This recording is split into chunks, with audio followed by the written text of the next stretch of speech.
जब भी इंडिया में प्राइवेट बैंकिंग का जिक्र होता है ना, एक नाम है जो हमेशा सुनने को मिलता है।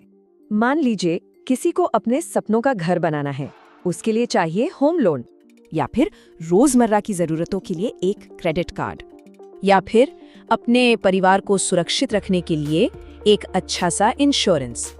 इन सब चीजों के पीछे ना एक ही नाम मजबूती से खड़ा है, आईसीआईसीआई। तो आज हम इसी फाइनेंशियल एम्पायर की कहानी को समझने वाले हैं, जिसने इंडिया में प्राइवेट बैंकिंग को एक बिल्कुल नई पहचान दी। तो चलिए इस पूरे सफर को थोड़ा और करीब से देखते हैं। हम आईसीआईसीआई की कहानी को 5 हिस्सों में समझेंगे। सबसे पहले ये एक नेशन बिल्डर संस्था से आम लोगों का बैंक कैसे बना, फिर इसने रिटेल बैंकिंग में क्रांति कैसे लाई, इसके बाद इसने अपना इतना बड़ा फाइनेंशियल एम्पायर खड़ा कैसे किया, चौथा जब इस पर संकट आया तो इसने वापसी कैसे की, और आखिर में आज की तारीख में ये इंडिया का सबसे टेक फ्रेंडली बैंक कैसे है। तो शुरू करते हैं पहले अध्याय से, नेशन बिल्डर से आम लोगों का बैंक।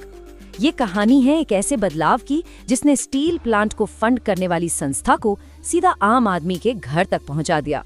ये बात शायद बहुत कम लोगों को पता होगी कि आईसीआईसीआई जब 1955 में शुरू हुआ तो वो एक आम बैंक था ही नहीं। जी हाँ, ये एक डेवलपमेंट फाइनेंशियल इंस्टीट्यूशन यानी डीएफआई था। इसका सीधा साधा काम था इंडिया के जो बड़े बड़े इंडस्ट्रियल प्रोजेक्ट्स थे, जो इंफ्रास्ट्रक्चर बन रहा था, उससे लंबे समय के लिए पैसा देना। ये टाइमलाइन देखिए, ये उस बड़े बदलाव को एकदम साफ दिखाती है। 1955 में आईसीआईसीआई बना इंडस्ट्री को फंड करने के लिए। फिर आया 1991 जब इंडिया की इकोनॉमी दुनिया के लिए खुल गई, लिबरलाइजेशन, और इसने सब कुछ बदल कर रख दिया। और इसी के चलते 1994 में आम लोगों के लिए लॉन्च हुआ आईसीआईसीआई बैंक। तो मतलब जो सबसे बड़ा टर्निंग पॉइंट था वो यही था। 1991 से पहले आईसीआईसीआई का मिशन क्या था? बड़े बड़े उद्योगों को पैसा देना, जैसे स्टील प्लांट्स, पावर प्रोजेक्ट्स। लेकिन लिबरलाइजेशन के बाद मिशन पूरी तरह से बदल गया। अब फोकस था आम आदमी और उस तक बैंकिंग सर्विसेज पहुंचाना। ये एक हिस्टोरिक शिफ्ट था। चलिए अब कहानी के दूसरे हिस्से पर चलते हैं।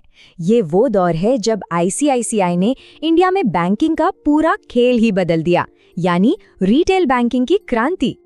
देखिए, आईसीआईसीआई बैंक का जो डीएनए था ना, वो शुरू से ही बाकी बैंकों से बहुत अलग था। मतलब एक तो अग्रेसिव ग्रोथ, तेजी से बढ़ना है, दूसरा टेक्नोलॉजी को हमेशा सबसे पहले रखना, और तीसरा पूरा फोकस रिटेल बैंकिंग पर। सोचिए, जिस दौर में दूसरे बैंक फाइलों में ही उलझे रहते थे, उस वक्त आईसीआईसीआई एटीएम और इंटरनेट बैंकिंग की बात कर रहा था।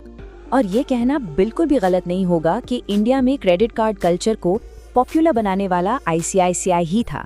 क्रेडिट कार्ड हो, पर्सनल लोन हो या होम लोन, इन जैसी सर्विसेज को लाखों लोगों के लिए इतना आसान बना दिया कि बैंकिंग अब सिर्फ बड़े शहरों तक ही सीमित नहीं रही, बल्कि मिडिल क्लास के घरों तक पहुंच गई। अब बात करते हैं तीसरे चैप्टर की, एक फाइनेंशियल एम्पायर बनाना। आईसीआईसीआई सिर्फ एक बैंक बनकर ही नहीं रह गया, इसमें अपने आसपास एक पूरा का पूरा फाइनेंशियल इकोसिस्टम तैयार कर लिया।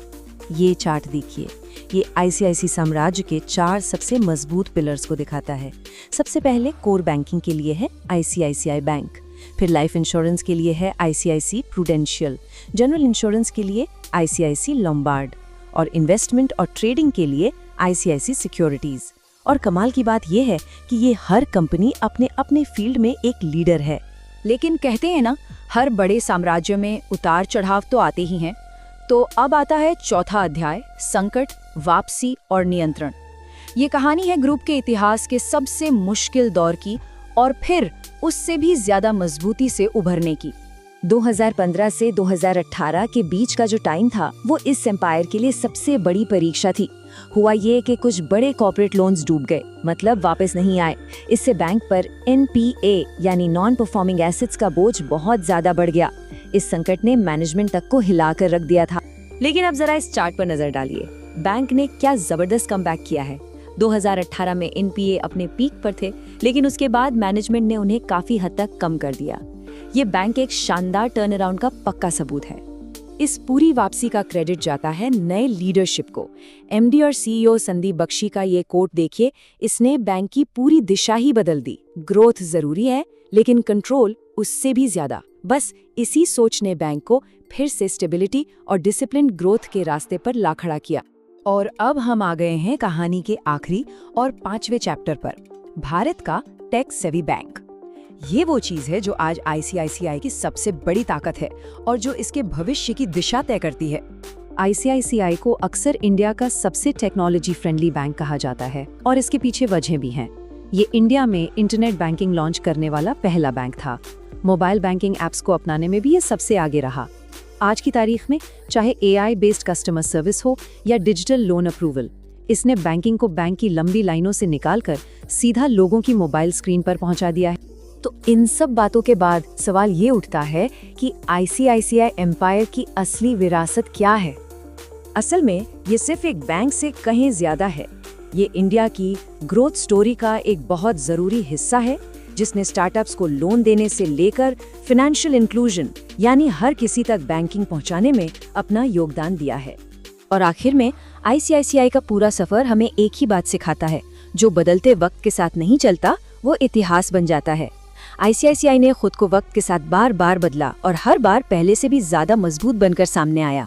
ये सिर्फ एक बैंक नहीं है, ये वाकई में इंडिया का प्राइवेट बैंकिंग साम्राज्य है।